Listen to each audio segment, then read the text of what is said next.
Hello friends, welcome to our channel. तो friends, आज हमारा सॉल्यूशंस का लेक्चर 3 होगा और इस लेक्चर में हम कंसंट्रेशन टर्म्स को समझेंगे। तो हमारा पहला कंसंट्रेशन टर्म हो गया मास परसेंटेज।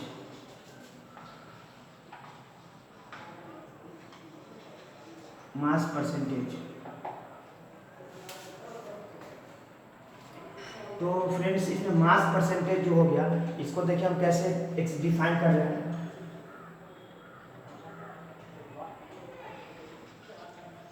इसका बेसिक कॉन्सेप्ट यही हो जाएगा और एकदम बेसिक डिफिनीशन, एग्जैक्ट डिफिनीशन हो जाएगा। The amount of solute presented, the amount of solute present in 100 gram of solution is called mass percentage. It's called mass percentage of that solute. तो इसमें सबसे पहले एग्जैक्ट डिफिनेशन क्या बताना चाह रहा है कि the amount of solute present in 100 gram of solution is called mass percentage of that solute in the solution. ठीक है, तो देखिए इस अब जैसे यहाँ से हम ऐसे लिख सकते हैं, मास परसेंटेज का फॉर्मूला जो हो जाएगा mass percentage is equal to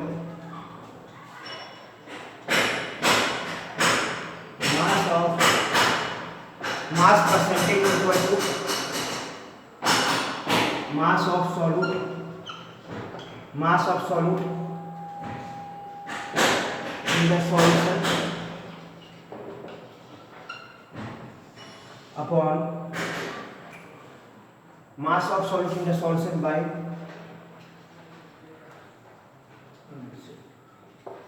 total mass of the solution into 100। तो फ्रेंड्स, ये हमारा होता है कि mass of solute in the solution upon total mass of the solution into 100। तो ये हमारा बेसिक फार्मूला हो गया। अब देखिए इसको समझाने के लिए पहले सबसे पहले हमने एक बिगर ले लिया। इसमें कोई भी सॉल्वेंट है, हम वाटर स्टैंडर्ड सॉल्यूशन वाटर ले लेते हैं, स्टैंडर्ड सॉल्वेंट वाटर ले लेते हैं और इसमें हमने सपोज करते हैं कि 10 ग्राम हमने सॉल्ट इसमें ऐड कर दिया। तो 10 ग्राम पहले ये हो गया हमारा सॉल्ट सॉल्यूशन। और ये जो हमने लिया था ये सॉल्ट सॉल्यूशन हो गया, सॉल्ट सॉल्यूशन। तो यहाँ पे जैसे ये सॉल्ट सॉल्यूशन हो गया और इसमें हम सपोज करते हैं कि 10 ग्राम, इसमें जैसे यहाँ से आ जाएगा कि mass of salt is equal to 10 gram. ठीक है, यहाँ पे आपको क्लियर हो रहा होगा कि mass of salt is equal to 10 gram है। 10 ग्राम हमने लेके चला है, मैं लेके चल रहा हूँ 10 ग्राम। मास ऑफ सॉल्वेंट जो कि यहाँ वाटर है is equal to 90 gram. Suppose करते हैं कि 90 ग्राम वाटर हमने ले लिया। तो यहाँ पे हमारा जो मास परसेंटेज हो जाएगा, मास परसेंटेज जो हो जाएगा वो क्या हो जाएगा, mass of solute in the solution means mass, यहाँ सॉल्यूट क्या है, सॉल्ट है, तो यानी इट मींस 10 ग्राम। आप फॉर्मूला से चेक कर सकते हैं अपन 100 gram into 100 is equal to 10%। तो ये जो 10% सॉल्यूशन है, सॉल्ट सॉल्यूशन, तो इसका ऐसे कॉन्सेप्ट आपको अच्छी तरह से समझ में आ गया होगा। अब देखिए जैसे इसमें क्या है कि ये तो 10% मास परसेंटेज था सॉल्ट का, तो इसको हम ऐसे लिख सकते हैं कि 10 ग्राम ऑफ सॉल्ट सॉल्यूशन या फिर 10 gram of salt solution, salt present in 100 gram of its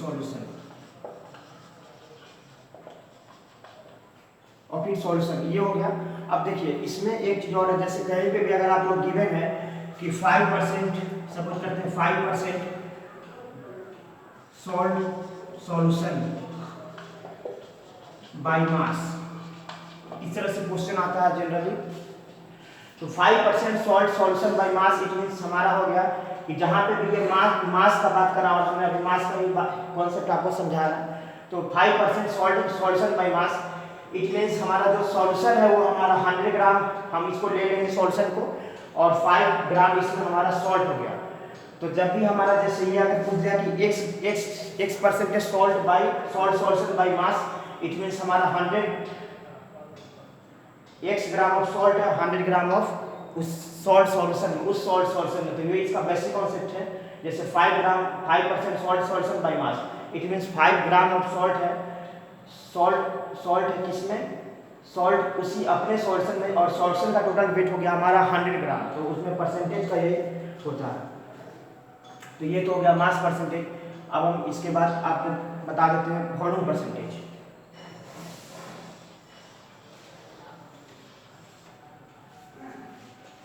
देखिए यहाँ पे volume percentage,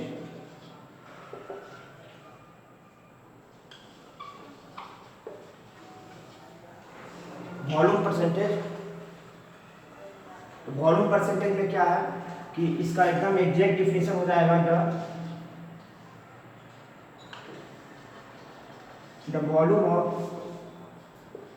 solute present in the volume of solid present in 100 ml of solution is called volume percentage.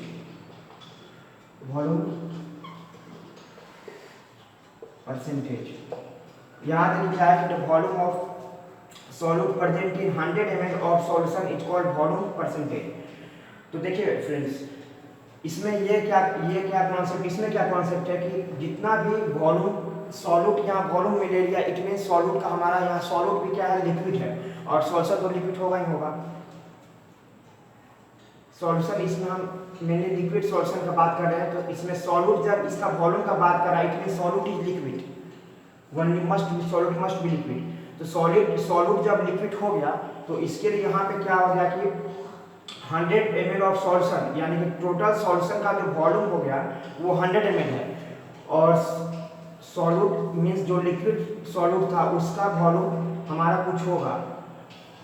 तो जो उसका जितना volume है 100 ml ऑफ सॉल्यूशन में is called volume percentage of that solute. Volume percentage of that solute में यहाँ लिख देता हूँ, चलिए, ऑफ दैट सॉल्यूट। तो इसका फॉर्मूला क्या हो जाएगा, volume percentage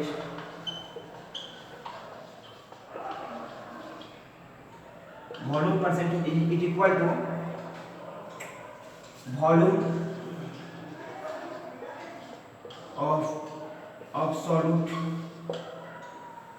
of solute in the solution,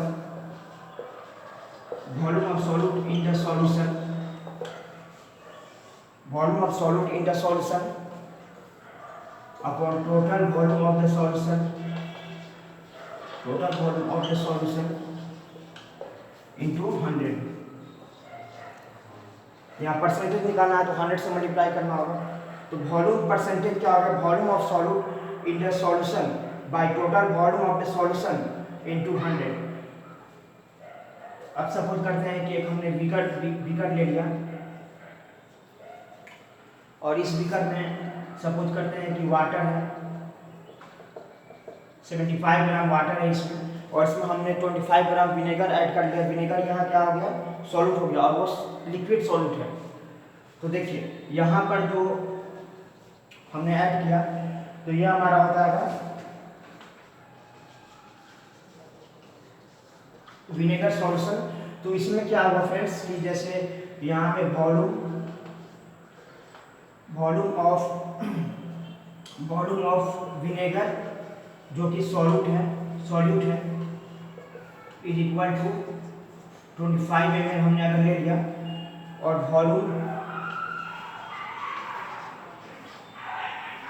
volume of water जो कि सॉल्वेंट है इज इक्वल टू 75 ml अगर हमने ले लिया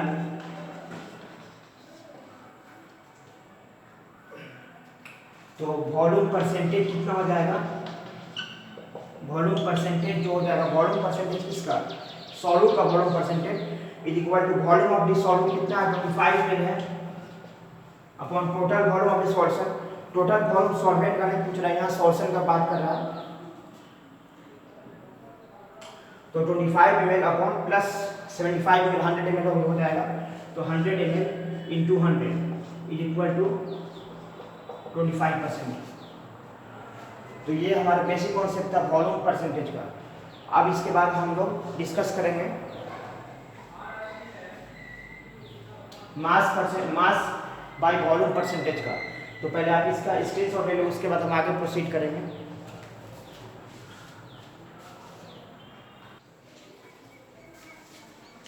तो फ्रेंड्स अब हमारा थर्ड कॉन्सेप्ट था mass by volume.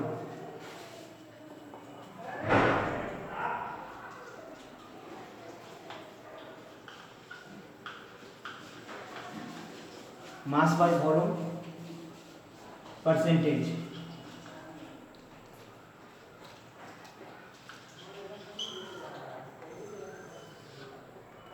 Mass by volume percentage.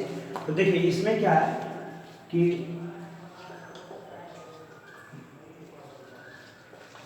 It is the mass of solute, it is the mass of solute present in 100 ml of solution। तो ये क्या होगा कि it is the mass of solute present in 100 ml of the solution। तो इसको समझने के लिए इसमें क्या है कि जैसे 100 ml अगर हम सॉल्यूशन ले लिए तो इसमें क्या है कि सॉल्यूट का जितना भी मास इसमें कंटेन है 100 ml ऑफ द सॉल्यूशन में, उसको हम उसका मास नॉट वॉल्यूम, यहाँ पे मास बाय वॉल्यूम परसेंटेज हो गया, लेकिन मास of solute present in 100 ml of the solution. अब देखिए इसको समझाने के लिए मैं बीकर ले लेता हूँ।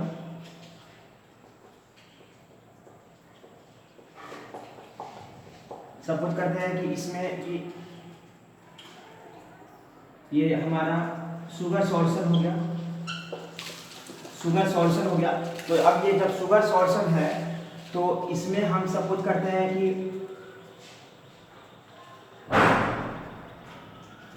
इसमें हम मास ऑफ सॉल्यूट जो हो गया वो सपोज करते हैं कि 38 ग्राम और volume of solution, volume of sugar solution और यह सॉल्यूट क्या है, शुगर है। तो volume of sugar solution is equal to 100 ml है। तो इसका जो परसेंटेज, और इसमें मैं एक आपको चीज़ भूल गया बताना, जैसे इसमें जो मास बाय वॉल्यूम परसेंटेज का जो फॉर्मूला होता है, फॉर्मूला मैं यहाँ लिख रहा हूँ,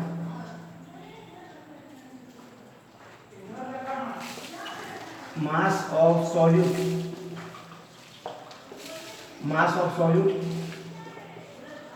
upon volume of the total volume of solution, total volume of solution into 100। यह हमारा फॉर्मूला ये। अब देखिए इस फॉर्मूला को हम यहाँ पे यूज अगर करें तो यहाँ हमारे पास क्या आ जाएगा, मास ऑफ सॉल्यूट है 38 ग्राम, तो 38 ग्राम अपॉन 100 इंटू 100, यह हमारा 38% है। इट मीन्स अगर यहाँ पे 38% शुगर सॉल्यूशन है, तो अगर कहीं पे भी लिखा रहा है कि x% mass by volume solution of salt, it means हमारा हर 100 ml में, हर 100 ml शुगर के सॉल्यूशन में हमारा 38 ग्राम शुगर है। इस मीन्स ये हुआ। अगर सपोज करें कि ये दिखा रहा है कि x gram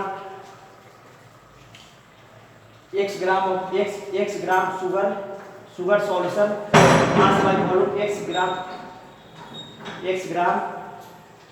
x% mass by volume percentage sugar solution, तो इसमें हमारा क्या हो जाएगा, सॉल्यूशन का हम 100 ml ले लेंगे और उसमें हम देख लेंगे कि x ग्राम x परसेंटेज बोल रहा है, x percentage mass by volume sugar present in its solution. It means हमारा हर 100 ml of dead sugar solution में जिसका हम अभी बात कर रहे हैं उसमें हमारा x gram of the sugar है, x या फिर x gram of the salt है जिसका हमें आपको मैं अभी बताया। तो ये हो गया परसेंटेज बाय वॉल्यूम। अब एक फोर्थ कॉन्सेप्ट आता है ppm का, जिसको हम कहते हैं पार्ट्स पर मिलियन। तो देखिए इसका एकदम बेसिक एग्जैक्ट और बेसिक डिफिनेशन जो हो जाएगा कि it is the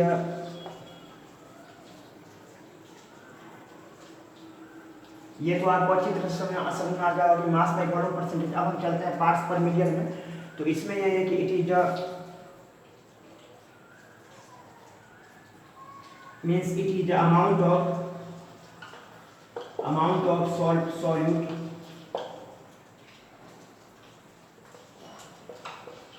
present per 10 to the power 6. It is the amount of solute present per 10 to the power 6 parts of solution. It means जैसे यहाँ पे अगर ये कॉन्सेप्ट ये बताना चाह रहा है कि इसमें जो हर 10 की पावर 6 पार्ट्स ऑफ सॉल्यूशन में कितना पार्ट हमारा या फिर कितना अमाउंट ऑफ सॉल्यूट प्रेजेंट है वो हमारा हो जाता है पार्ट्स पर मिलियन। और ये मिलियन का मीन्स 10 लाख, तो यहाँ 10 लाख 10 की पावर 6 पार्ट्स है यहाँ पे। तो इसका क्या हो जाएगा फॉर्मूला, इसका फॉर्मूला हो जाएगा हमारा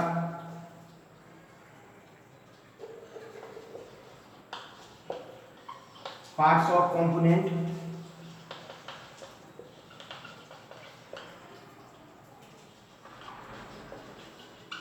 of solute upon parts of component of solute upon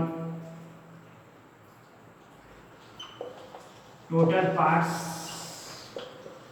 of component of solution into 10 to the power 6। ये हो गया हमारा इसका फॉर्मूला कि पार्ट्स पर मिलियन का यही बेसिक कॉन्सेप्ट है। तो अगर कहीं पे भी इसमें आपको फिगर, इसमें आपको आपके लिए फिगर बनाने का कोई जरूरत नहीं है। इसमें आपको मैं एक एग्जांपल से ही समझा देता हूँ। जैसे अगर सपोज करने कहीं पर लिखा है 5.8 ppm salt solution, it means हमारा 5.8 ppm सॉल्ट सॉल्यूशन है। इट मीन्स हम अगर इसको ग्राम में ले लें तो जैसे यहाँ पर हम लिख सकते हैं, सो 5.8 ग्राम ऑफ सॉल्ट प्रेजेंट इन 10 की पावर 6 ग्राम ऑफ सॉल्यूशन। देखिए यहाँ पे जैसे 1 ppm का मतलब क्या हो गया कि 1 ग्राम हो गया 10 की पावर 6 ग्राम में सॉल्यूशन में। तो 5.8 ppm के मीन्स यूनिटरी मेथड अप्लाई कर दीजिए। 5.8 ग्राम ऑफ सॉल्ट प्रेजेंट इन 10 की पावर 6 ग्राम ऑफ सॉल्यूशन। तो ये था बेसिक कॉन्सेप्ट पार्ट्स पर मिलियन का। और ये पार्ट्स पर मिलियन बहुत ही इंपॉर्टेंट है आपके लिए। तो पहले आप इसका स्क्रीनशॉट ले लो, उसके बाद हम आगे प्रोसीड करेंगे।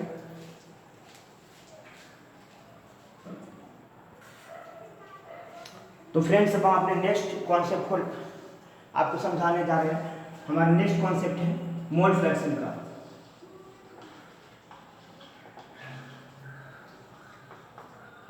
मोल फ्रैक्शन देखिए इसमें क्या है कि it is the ratio of the moles of the number, यहाँ पे लिख लेते हैं number of moles of solute to the total number of moles of all the components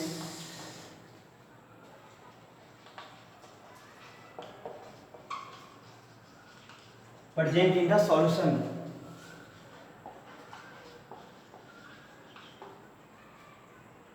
देखिए इसमें क्या है कि मोल फ्रैक्शन क्या होगा कि it is the ratio of the total number of moles of total, it is the ratio of the number of moles of solute to the total number of moles of all the components present in the solution. It means suppose करते हैं कि हमारे पास कोई solid कोई solution है vinegar का, तो उसमें हम सपोज करते हैं कि विनेगर सॉल्यूशन इन वाटर, तो उसमें हम सपोज करते हैं कि वाटर उसमें है 10 मोल्स और विनेगर है 2 मोल्स, तो इट मीन्स हमारा जो टोटल मोल्स हो जाएगा वो कितना हो जाएगा 10 + 2 moles, total number of all the components होना चाहिए वहाँ पे present in the solution, means 2/12 answer. तो देखिए इस क्या होगा, मैं आपको एक विकल्प बना के समझा देता हूँ। जैसे सपोज करते हैं कि इसमें हमारा विनेगर हो गया, विनेगर सॉल्यूशन, सपोज दैट हम जो भी यहाँ लेके आपको समझा रहे हैं इसमें सारा में एज्यूम करके चल रहे हैं कि सब मतलब एग्जाम्पल के लिए एज्यूम करके चल रहे हैं। सपोज और उससे पहले आपको यहाँ पे मैं फॉर्मूला बता देता हूँ। जैसे मोल फ्रैक्शन जो हमारा हो जाएगा वो क्या हो जाएगा,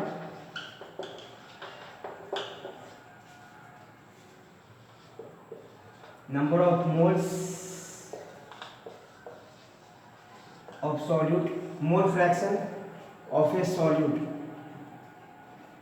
of a given solute, mole fraction of a given solute, mole fraction of a given solute equal to number of moles of solute of that solute, यहाँ लिख देते हैं of that solute by number of moles of all the components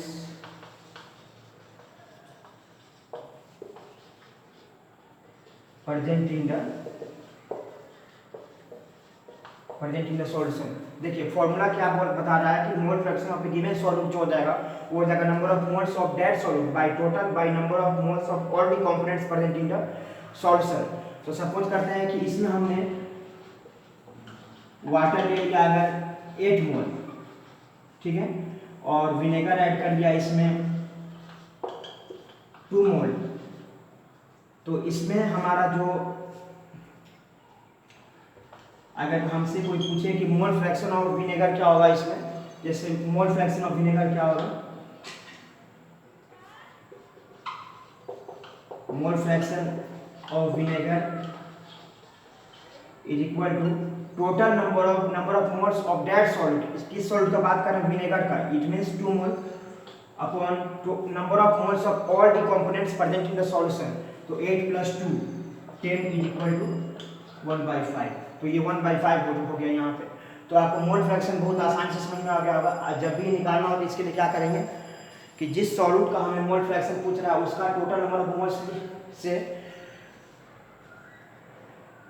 suppose करते हैं कि अगर हमारा total number of moles उसका Na है, जैसे ये कोई अगर सॉल्यूट है और उसका हमारा total number of moles Na है और हमारा उसमें वाटर का, उसमें सपोज करते हैं कि वाटर या फिर कोई भी सॉल्वेंट है उसका उस सॉल्वेंट को हम B बोल दिए, तो उसमें जो Nb हमारा क्या हो गया number of moles of that solvent, तो सॉल्वेंट Nb अगर है तो टोटल नंबर ऑफ मोल्स क्या हो जाएगा Na/Na + Nb।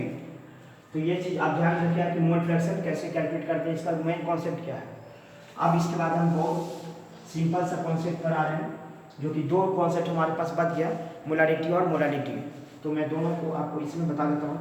तो देखिए सबसे पहले क्या है कि मोलारिटी आता है, मोलारिटी जिसको कैपिटल M से डिनोट करते हैं।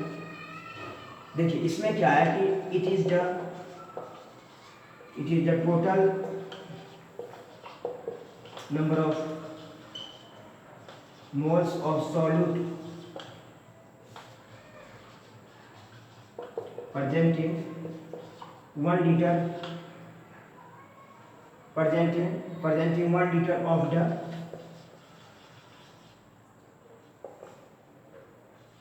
solution। तो देखिए इसमें क्या ये कॉन्सेप्ट क्या बताना चाह रहा है कि the total number of moles of solute present in 1 liter of the solution, it means 1 litre अगर कोई सॉल्यूशन है, इट मीन्स उसका सॉल्वेंट और सॉल्यूट उसमें दोनों है, तो उसमें 1 लीटर ऑफ सॉल्यूशन और इसमें जितना भी नंबर ऑफ मोल्स होगा उसी को हम मोलारिटी बोल देंगे। सपोज करते हैं कि हमारे पास अगर कोई सॉल्यूशन है 2 litre solution of glucose, 2 litre solution of glucose है, तो इसमें क्या हो गया,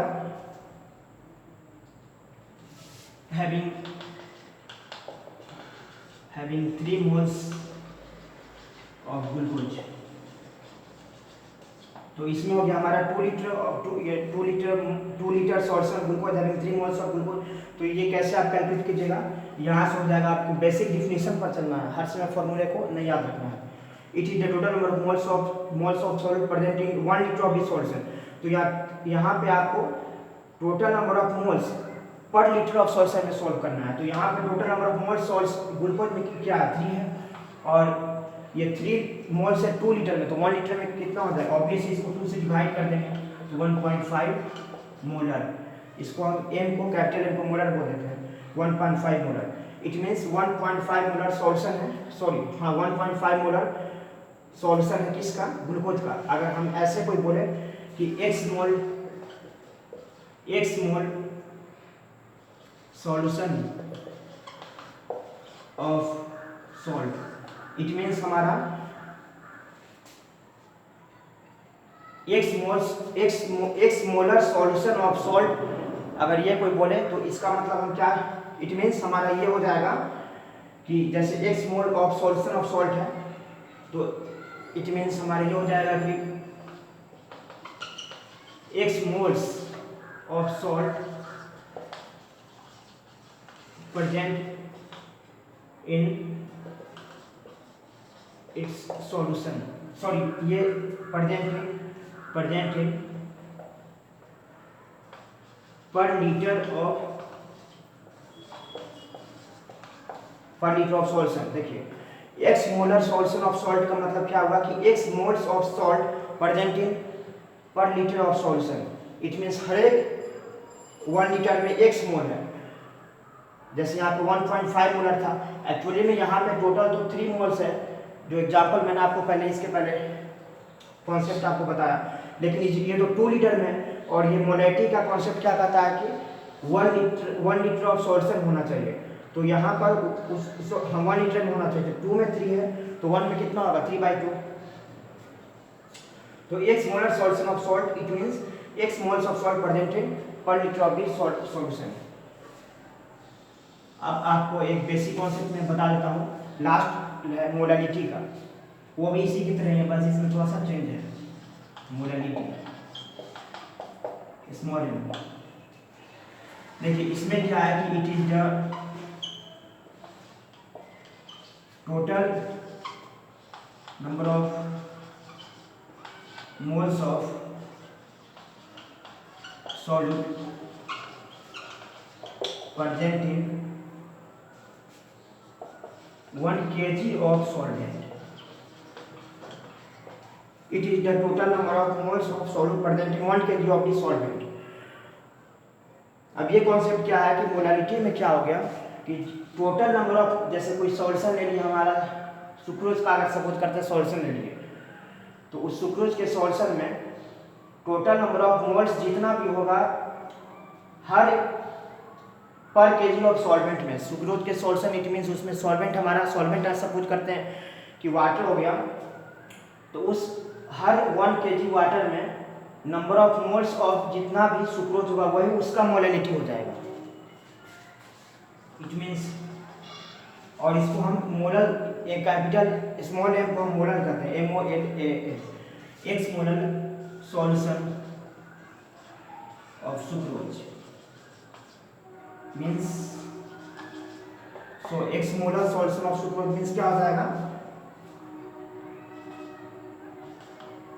x मोल्स ऑफ सुक्रोज, जो कि हमारा क्या है, सॉल्यूट है, प्रेजेंट इन पर केजी ऑफ